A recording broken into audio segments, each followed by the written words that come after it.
Hi, and welcome to Prism Behavior, where we look at behavior through a different light. My name is Heather, and I am the founder of Prism. Side note, today's video is a little longer than most, but that's just because it's full of relevant material. If you hang out around parents of newborns, one topic that always is bound to come up is sleep. All new parents look high and low for the secret that will unlock the door to more sleep. The good news is that no matter what you do or don't do, most babies eventually sleep through the night. But what do you do about the toddler who has stopped sleeping through the night? Talking to parents of toddlers, this seems to be an all too frequent occurrence. So, what should you do? Looking through the lens of behavioral psychology, here are some strategies to create a plan to help your toddler and yourself sleep through the night.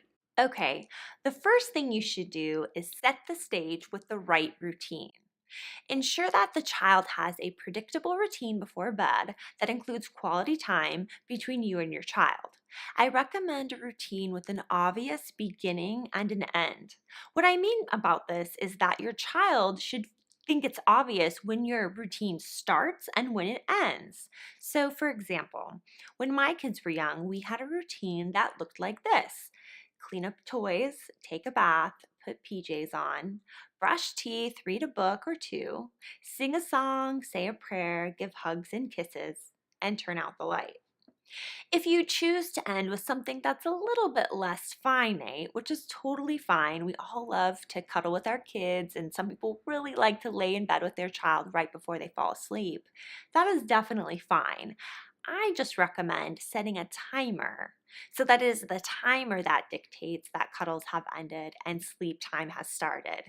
Otherwise, you may find yourself in a verbal back and forth where your kiddo begs you to stay for just a little bit longer. The next thing you need to do is choose an incentive. Choose an incentive that your child actually wants. It has to be something your child really wants and something that you're willing to withhold from the child in all other circumstances.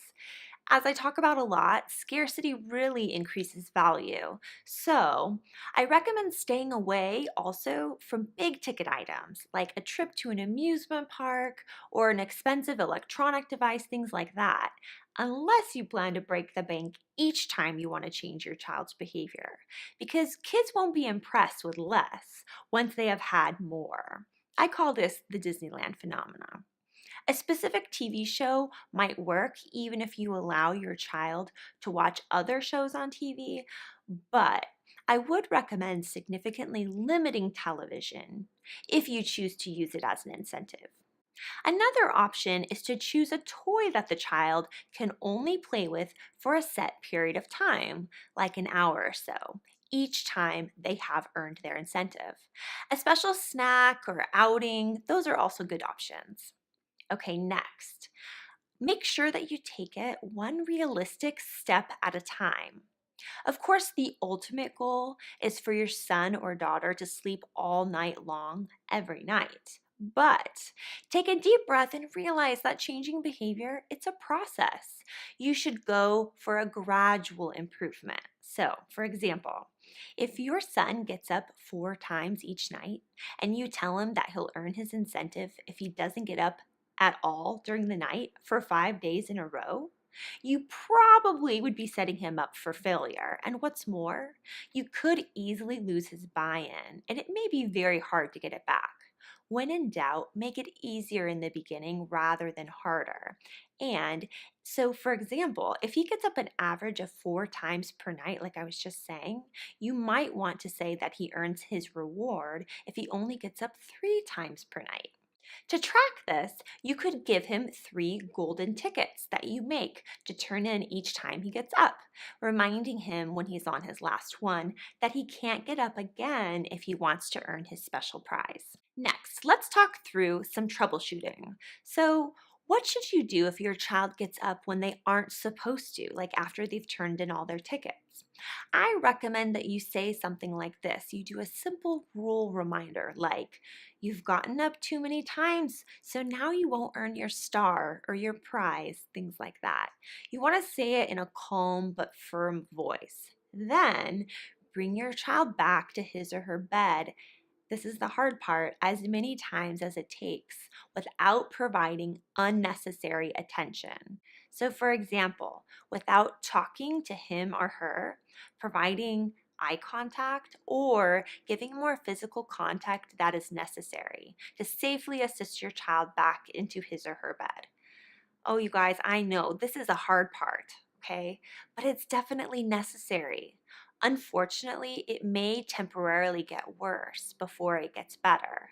Unless you think that your little one is not safe, what I recommend is that you do not give up.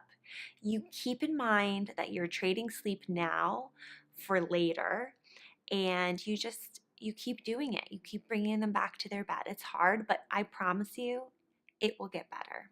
Two last small points. Okay, first, before you start anything, it is very important to sit down with your child and talk to him or her about the plan that you have created.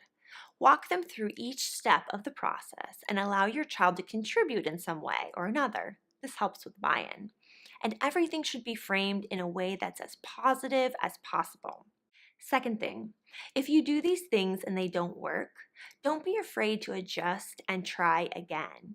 You may need to make changes to your program and your plan if it isn't working. If you aren't seeing improvement after, let's say, a week or so, ask yourself the following questions. Is the incentive that I've chosen, is it motivating enough? Maybe your kiddo would prefer something else. And another question you can ask yourself is your goal realistic? We've talked about the importance of starting small and gradual. And so if you aren't seeing that progress that you're looking for, look and make sure that your goal is realistic. Well, that's about it for today. I hope these strategies have been helpful in your quest to find more sleep. Make sure to subscribe and be the first to hear about more free resources like this one. Good luck and good night.